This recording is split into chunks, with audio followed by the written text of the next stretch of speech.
હાલાકી ભોગવી રહ્યા હાલ આ જો કે જે પરિસ્થિતિ સહી છે આ રોડમાં રખડા છે રાતે કેમ પૂરે તો પડ્યો તો દવાખાને જો દવા લઈને અત્યારે આવ્યો હું પેટમાં જે હાલ દુખાવો ચાલુ છે બરોબર હવે સરકાર વભળવા માંગતી નહીં શું કરવું અમે વાવાઝોડું આવે એ અમે ચો બેટા તો હું એકદમ નાઠો મારો ધાબળો લઈ અને હું નાઠો તો વરસાદ અંદર એ ચોડી ઓડીને કાકરીને બધું પડી ગયું કેવી રીતે ખાવું બેઠા હતા તારે વરસાદ ને વાવાઝોડું ચાલુ થઈ બધી થાળીમાં કાંકરીઓ અને માટી પડતી હતી અમે ખાઈએ કેવી રીતે અને ખૂબ ડર લાગતી હતી અમે જમવા બેઠા ને તાને કાંકરીઓ ફરતી હતી। સ્વતંત્રની સાથે હું નિર્મલ સુથાને હવામાન વિભાગની આગાહી બાદ ખેડૂતો અને એપીએમસી ને તંત્ર દ્વારા અપીલ કરવામાં આવી રહી છે ત્યારે પાલનપુર અત્યારે હું છું ને જે પાલનપુરનો જે ગણેશપુરા વિસ્તાર છે તે વિસ્તારની અંદર જે થોડા સમય પહેલા જે 9 જેટલા ઘરો હતા એ ઘરો પર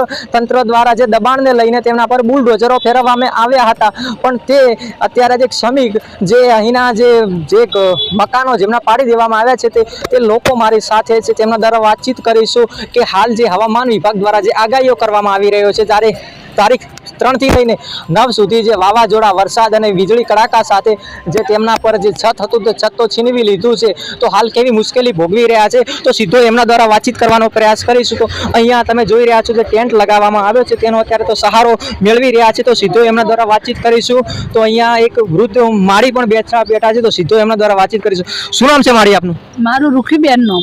તો રૂખીબેન જે આ વરસાદી માહોલ છે જે આ વરસાદી માહોલની અંદર હાલ તો કેવો તમને ડર અને ભય લાગી રહ્યો છે શું કહેશો? વરસાદ આવે એટલે અમારા છોકરા સિંહ અને કાટકા પડે અમે ચો જમ ચો ર અને અમને બીક લાગે પલડા છે અમે અને અમે ખાવા શીરીથી પાણી થાળિયામાં પડે છે પછી કરા પડે છે એ થાળિયામાં પડે છે અમે વાવાઝોડું આવે એ અમે ચો તંબુ તોડેલો છે એ પડી રાત્રિ દરમિયાન જે હમણાં જે વાવાઝોડું જે વરસાદ આવ્યો હતો અત્યારે તમે ત્યાં શું કરતા હતા?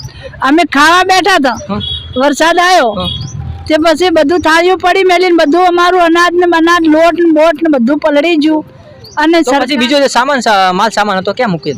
અમે આદિવાળી દુકાન ઉઘડાઈને મેલ્યો અને હવે શું કરો અમે હવે સરકાર અમને રાહત આલો અમને કોઈ જોવા આવતું નહીં 1.5 મહિનો થઈ ગયો અમારો પણ અમારે હમ કોઈ તાકતું નથી અને અમે ચો જાવ અમારા બચ્ચા નાના બીવાય છે કાટકા પડી મેં આવે અને છોકરા ચો જઈ આમ સજા દુકાનોના સજા છે ને એ અમે આમ ચાલીને બેહી રહો। તો હવે બીજા આપણે અહીંયા છે તો એમના દ્વારા વાંચી શું નામ છે કાકા આપનું? મારું નામ રઘુરામ।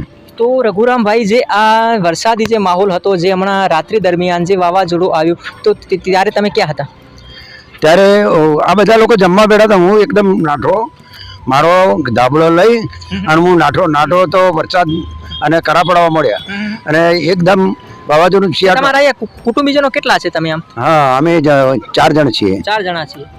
તો અહીંયા તમે જે રાત્રિ દરમિયાન જે સમય કેવી રીતે પસાર કર્યો? તો અમે મંદિરની બાજુમાં જે બંગલો છે એનું સજું તો હું ત્યાં જતો રહ્યો અને સજા નીચે હું આખી રાત ધાબળો લઈ અને ઢરતો હું ત્યાં બેસી રહ્યો હતો અમારી ફેમિલી અમે બધા તો જ બેસી રહ્યા હતા ને જે જ્યારે સવાર પડ્યું ત્યારે તમને આમ કેવું? સવારે હવે ઠંડીની ને તાવની બધી અસર થઈ ગઈ હતી। હા લોકો અહીં બીમાર પડી ગયા છે તો જમવાનું ટાઈમ તો રહેતું નથી અને રાત્રિના દરમિયાન દિવસે ગરમી પડે અને રાત્રે સિયાટી અને આવું વાવાઝોડું ભયંકર એનાથી ડર અને ભૂખ તરસ આના લીધે નાના બાળકો પણ બીમાર પડી ગયા છે। શું નામ છે મારી તમારું? મારું નામ છે રાધાબેન। તો રાધાબેન જે આ વરસાદ જે વંટોળ આવ્યું આ વંટોળની અંદર તમે ક્યાં હતા? અમે વંટોળ ની અંદર ખાવા આવતા હતા પણ એકદમ આધુનો વરસાદ આવી ગઈ તો જમવા માટે તમે અહીંયા આવો છો? હા જમવા અહીંયા જ આવું છું। તો જે આ જમવાનો સમય હતો હા પૂરતું જમવા મળ્યું હતું કે નહીં મળ્યું? અંદર રેત ઓડી ઓડીને કાકરીને બધું પડી ગયું કેવી રીતે ખાવું અમારે એકલી રેત અંદર આવે બધું આધું ઉડી ઉડીને અંદર આવતું હતું શું કરીએ બોલો। તો અહીંયા બીજા પણ બેન છે એમના દ્વારા વાતચીત શું નામ છે બેન આપનું? મારું નામ ચેતનાબેન। તો ચેતનાબેન જે તમે અહીંયા જ્યારે વરસાદ જે વાવાઝોડું આવ્યું આ વાવાઝોડાની અંદર કેવો ભય અને કેવો ડર લાગ્યો હતો? અમને જોરદાર ડર લાગ્યો. વીજળી અને કાટકા બહુ પડતા હતા, રાંધતા હતા અને વરસાદ આવી નાના છોકરા છે? નાના મારે 4 બેબીઓ જ છે અને હું મજૂરી કરીને એમનું ગુજરાન ચલાવું છું. તેમ છતાં પણ 1.5 મહિનાથી અહીંયા બેસે છે, પણ કોઈ રાહત અમને મળી નથી ને કોઈ અનુભવ કોઈ. શું નામ છે બેન તમારું? શું નામ છે બેન તમારું? શાંતાબેન. તો શાંતાબેન, જે આ વરસાદી માહોલ છે તે માહોલની અંદર તમે જે જમવા માટે અહીંયા આવ્યા હતા? અહીંયા અમે રસોઈ બનાવો અને અહીંયા જમો અને આ નાના નાના બાળકોને કેવી રીતે અમે રાશીએ જોજો તમે. કોઈ પૂછવા કે તાકવા કે કહેવા નથી આવતું કે તમે શું કરો છો. તો હાલ તો જે અહીંના જે વસવાટ છે તે લોકો માંગણી કરી રહ્યા છે. તો તમે એક બાજુ એક તરફી જોઈ રહ્યા છો જે નાના નાના ભૂલકાઓ છે. તો આપણે વાતચીત કરીશું. શું નામ છે બેટા તારું? નેન્સી. તો નાનસી, જે વરસાદ આવ્યો હતો તો હતું ક્યાં હતી? અહીંયા અમે બધા જમવા બેઠા હતા ત્યારે વરસાદ ને વાવાઝોડું ચાલુ થઈ. અમે બધી થાળીમાં કાંકરીઓ અને માટી પડતી હતી. અમે ખાઈએ કેવી રીતે? અમે ઊંઘ્યા. અમે અમારા આજુબાજુની દુકાનમાં કેવી રીતે ઊંઘ્યા હશો? બાજુવાળી દુકાનમાં સૂતા હતા રાતે, એવું? શું નામ છે બેટા તારું? પીહુ. રાત્રે તું અહીંયા હતી? હા. કેવો ડર લાગતો હતો જે વીજળીઓ પડતી હતી, કડાકા પડતા હતા ત્યારે? મને ખૂબ ડર લાગતી હતી. અમે જમવા બેઠા ને તાને કાંકરીઓ ફરતી હતી. તો જે નાના ભૂલકા પણ કહી રહ્યા છે કે જ્યારે અમે જમવા બેઠા હતા જે વાવાઝોડાનું જ્યારે વંટોળ આવ્યું, જે ભારે પવન સાથે જે વરસાદ આવ્યો ત્યારે અમારે ખૂબ હાલાકી ભોગવવી પડી રહી હતી. અમારે જમવામાં જે કાંકરા આવ્યા હતા અને અમે પૂરતું ભોજન પણ નહોતા લઈ શક્યા. તો અહીંયા બેન છે, તો શું બેન, જે તમે રાત્રિ દરમિયાન સમય ક્યારે કઈ જગ્યાએ પસાર કર્યો હતો? અમે અહીંયા દુકાનોમાં રાત્રિ દરમિયાન. તો જે ડર કેવો લાગ્યો હતો જે વીજળીઓ હતી, જે વીજળીઓ કાટકા કાલે બહુ હતા. અમે અહીંયા ટેન્ટમાં ખાવા બેસા હતા ને તો બી ત્યાં કાંકરીઓ ને બધું આવતું હતું ઉડીને. ટેન્ટ બી પડી ગયો હતો. તમારો ટેન્ટ પણ પડી ગયો હતો? તો જે હાલ તો જે કહી રહ્યા છે, જે લોકો કહી રહ્યા છે અહીંના કે ખૂબ ડર હતો. ને કાકા, તમે રાત્રિ દરમિયાન ક્યાં હતા? પેલા અહીંયા જમવા જ બેઠા હતા. જમવા બેઠા? હા, જમવા જ. જે વાવાઝોડું ને વંટોળ આવ્યું તે અહીંયા જ તમે? અહીંયા જ હતા. થાળીમાં આપણે કાંકરીઓ બી પડતી હતી, બરાબર. અને અમે પછી વરસાદ બી ચાલુ થયો સંગાતે અને શું કહેવાય, એમાં ટેન્ટ પડ્યો, ચારે બાજુ પકડીને અમે ઊભા હતા. ત્યારે નીચે જમાડવા બેસાડ્યા હતા બધાને. એટલે અમે પછી જમાડીને અમે પછી આ લોકોને દુકાનો મેલ્યા છે જમવા સુવા માટે, બરાબર. અને અમારે કોઈ આધાર પુરાવો કોઈ નહીં. સરકારશ્રીને અમારો કોઈ હજી ભાવ પૂછવા આવ્યું નહીં. કલેક્ટર સાહેબે આવ્યા નથી, બરાબર. 1.5 મહિના બેસી રહ્યા છો, બરાબર.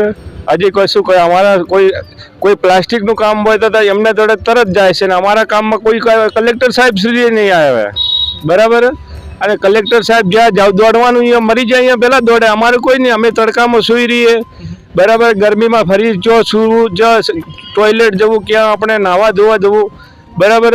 દિવસે હા અમારે ક્યાં જવું? અહીંયા તો બધા આવ્યા હતા તો તમારી માંગ સાંભળવા કે અમે તમારા કામ કરીશું? ના, અહીંયા તો કોઈ નથી આવ્યું સાહેબ. અહીંયા કોઈ આજે કોઈ પૂછવાય નહીં આવ્યું અમારા જોડે, બરાબર. શું નામ છે કાકા તમારું? સુરેશભાઈ. સુરેશભાઈ, શું કહેશો તમે જે હાલાકી ભોગવી રહ્યા? હાલ આ જો કે જે પરિસ્થિતિ સહી છે, આ રોડમાં રખડા છે. રાતે કેમ પૂર્યો તો પડ્યો તો દવાખાને જો દવા લઈને અત્યારે આવ્યો હું. પેટમાં જે હાલ દુખાવો ચાલુ છે, બરોબર. હવે સરકાર વભળવા માગતી નહીં. શું કરવું અમારે? જાવું તો જાવું છો. આ વરાતની સિઝન ભરી રહી છે. હાલ ક્યાં વસવાટ કરો છો? જે હાલ હોય જ છે અને આ દુકાનમાં રસ, આજુબાજુ દુકાનો આ જગ્યા આલે છે તે ઊંઘે છે, સદને છે. તો જે હાલના જે અહીંના જે લોકો છે જે વસવાટ કરતા હતા તે લોકો કહી રહ્યા છે કે અમે તો જે આ પરિસ્થિતિ ભોગવી રહ્યા છીએ કે જે મારી સામે તમે જોઈ રહ્યા છો કે જે અહીંયા દુકાનો છે, જે રાત્રિ દરમિયાન જે વાવાઝોડું છે તે વાવાઝોડાની રાત્રિ દરમિયાન જે અહીંયા તે દુકાનોનો સહારો હાલ તો જે આ નિરાધાર ઘર વિહોણા જે લોકો છે તે આ દુકાનનો સહારો હાલ તો મેળવી રહ્યા છે. તો અત્યારે તો બસ એક જ માંગ છે કે લોકો કહી રહ્યા છે કે બસ સરકાર અમને એક માંગ અમારી છે કે અમારા ઘર અમને બનાવી આપે ને આવા સંકટો જે કુદરતી જે આવી આફતો સામે અમે જે સામનો કરવો પડી રહ્યો છે, તેના માટે સરકાર તાત્કાલિક ધોરણે અમારી માંગ સ્વીકારે, હાલ તો જે અહીંના લોકો કહી રહ્યા છે. તો આવા દરેક વિડીયોઝની એપિસોડ જોતા રહો સ્વતંત્રને. મળીશું નવા એપિસોડ સાથે. ધન્યવાદ.